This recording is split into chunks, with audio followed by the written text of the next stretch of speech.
Hello friends and welcome back to Money Management.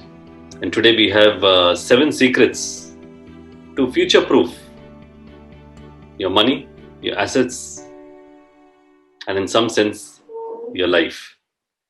So let's go straight to what could be those secrets which can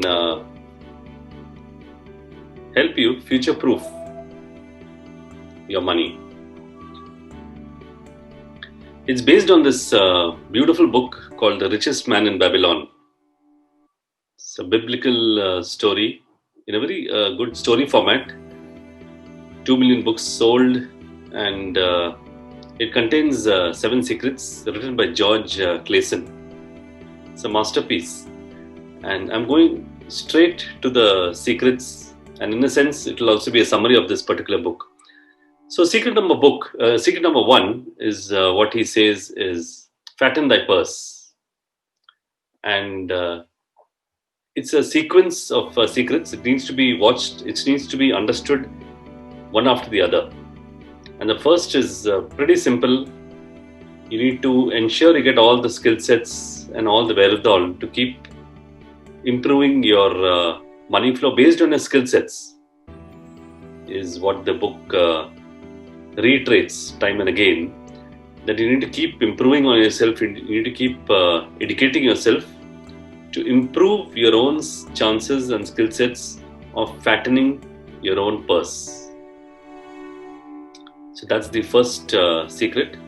And then he goes on to the second one, and the second one is control your expenditures. And this is again connected to what I mentioned earlier of the T. Harvicker formula of 55% of monthly expenditure to be used from the income. So whatever income comes, only 50% or 55% should be used for the expenditure.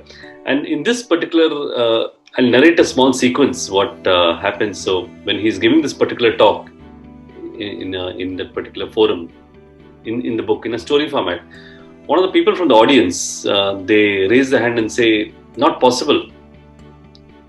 I'm earning around 8,000 shillings. It's just not possible for me to, control, expenditures and do everything in less than 4,000 or 5,000. So he listens to him, and then he looks at the audience and says, young man here, how much are you earning? And he says, I'm earning close to 4,000 to 5,000 shillings. And he tells the other person, please study his life, because you need to now live the life that he is living in terms of expenses. So while you're earning 8,000, you need to pretend as though you're earning only 4,000 or 5,000 shillings. It's an ancient book, as I mentioned, or it's based on the ancient story. And you need to live that particular, you need to study it and understand how to control your expenditure as though you're earning only, a partial amount. And so on and so on. And then he goes on to a sequence asking, another person how much is he earning. So he says 2,000, and he tells the 4,000 person, please study his or her life and understand how to control your own expenditure as though you're earning lesser. So that's the second secret, controlling your expenditure. The third one, making your gold multiply. Make thy gold multiply, because it's make your money multiply.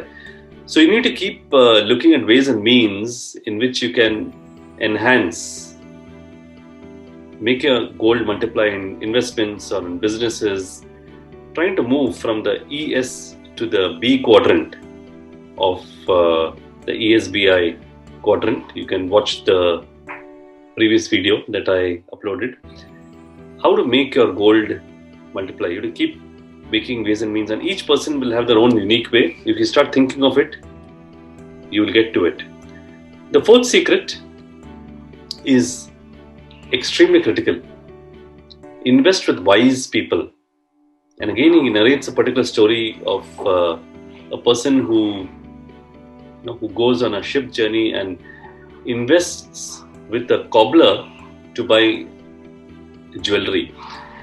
So he says, if you're investing with a cobbler, please invest in something which he is aware of. If you want to buy jewelry, please invest in a person who has knowledge of this particular area and this particular expertise.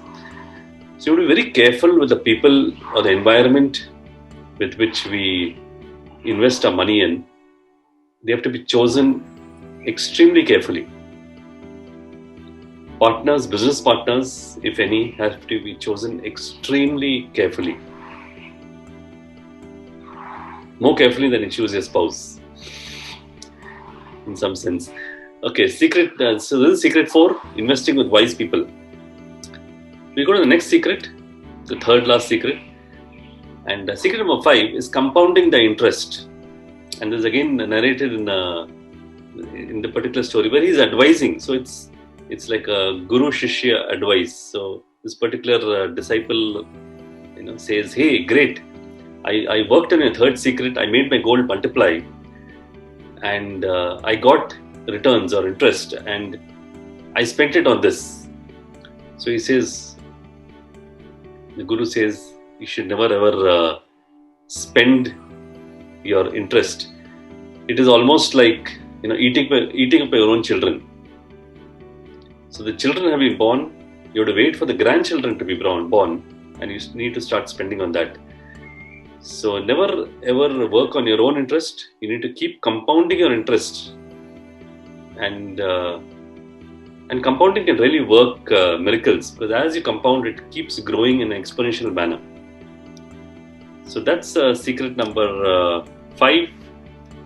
The next one, guard thy treasures. A lot of times we have a lot of assets, but through foolhardy expenses, we let it go. So you have to be very alert with your mind and ensure that you guard it in the right manner. I mean, not just from thieves, but the most important is a thief in your own mind. Because when you start compounding your interest and start making your gold multiply, you end up with a lot of money, and many times you let it go through foolhardy expenditures and some sudden whim or some fancy. You have to be very clear and very protective and very judicious about where to spend, where not to spend. So guard the treasures from yourself. You're the biggest thief there. And that goes to the last secret, which is secret number 7, is ensuring thy own future. It's biblical language, so you'll see the word thy coming in continuously. Ensuring your own old age in some manner, some particular asset or some particular set of belongings which will ensure that you can die peacefully in your old age. So these are the 7 secrets of the richest man in Babylon.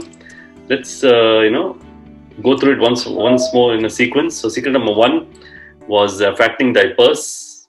Secret number 2 was controlling your own expenditures. Number 3 is to make a gold start multiplying, or make your money multiply. Secret number 4 is investing in wise people. Number 5 is keep compounding your interest. It goes exponential. Number 6 is guard your treasures from yourself. That's a key thing, because you're the biggest thief of your own treasure. It's surprising but true. Secret number 7 is insure thy future or old age.